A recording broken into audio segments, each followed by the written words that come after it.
So as you can see, the shop is getting busy.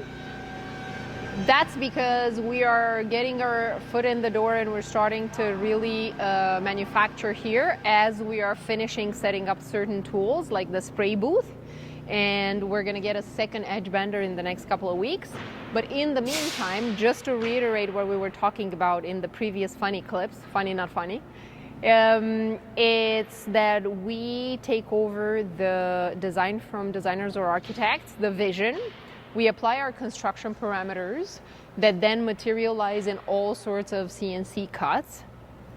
And we make sure that it fits all the appliances, any other specifications they have to fit, so that when it gets installed in your house and it's fully our responsibility, everything works like magic and the vision the designer had comes to life.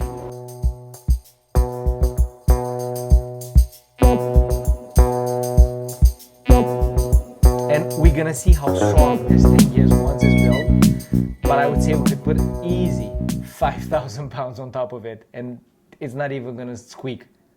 I have put some extra supports, vertical supports. If for something a little bit smaller, if it would be anywhere in like 16 feet or less wide, you wouldn't need the vertical supports. But again, this, what you see on the screen right now, it's 26 feet long.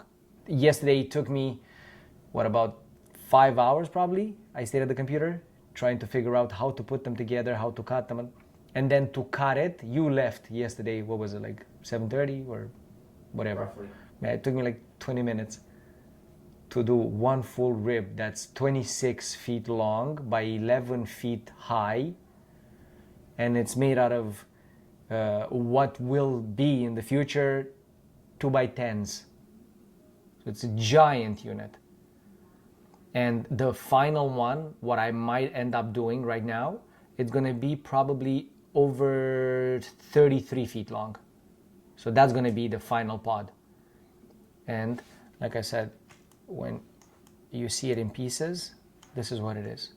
And it's like a dovetail construction, right? This piece here goes exactly in here. And then this piece here goes exactly in here.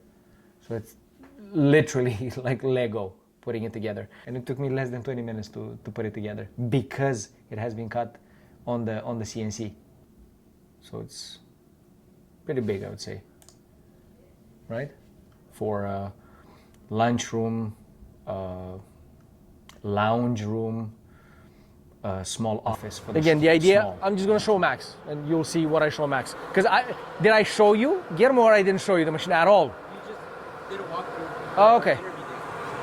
So the idea, there's brushes that what they do is just push the sandpaper from the back. So imagine the sandpaper being the fingers, and then there's another hand behind it that just push it so that it glides over the piece. These ones are cup brush sander. So you see they sit vertical and they spin on a vertical axis. Right. Therefore going into little corners and breaking the edges. Right, And then this is a drum.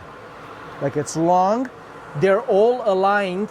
And also if you look from this edge, it has a little bit of a twist to it. When the brush goes over the surface, it actually moves sideways as well because of the geometry. Right. A million little sandpaper fingers that are going on the surface. It's the finest sanding you can do. But there's something that's called deep grain veneer. This is made, you have to ask for it to be made by the manufacturer. Or you can make it yourself. You can do steel brushes, you can do carbon steel brushes, or you can do what I've done here, 60 grit sandpaper on them. So they're extremely aggressive. Right. And you put the sheet of veneer and the brushes will remove the softest material that's on, therefore making the grain look deeper. We can do this with this machine and I've done it and it works fabulous. But the machine was designed for super fine sanding. That's what you should do with it. Yeah.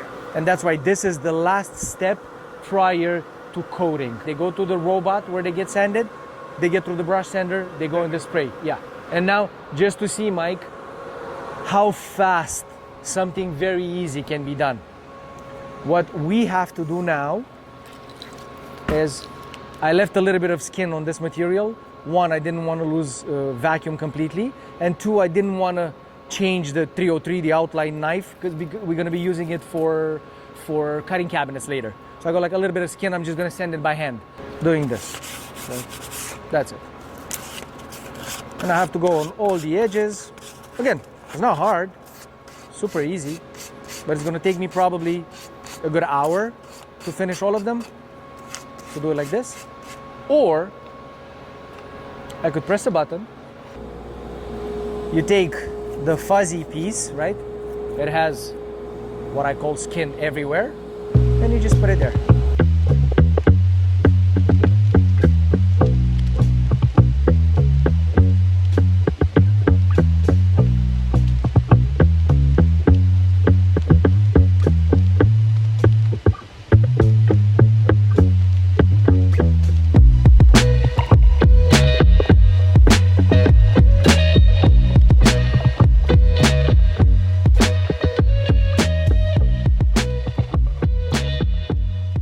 So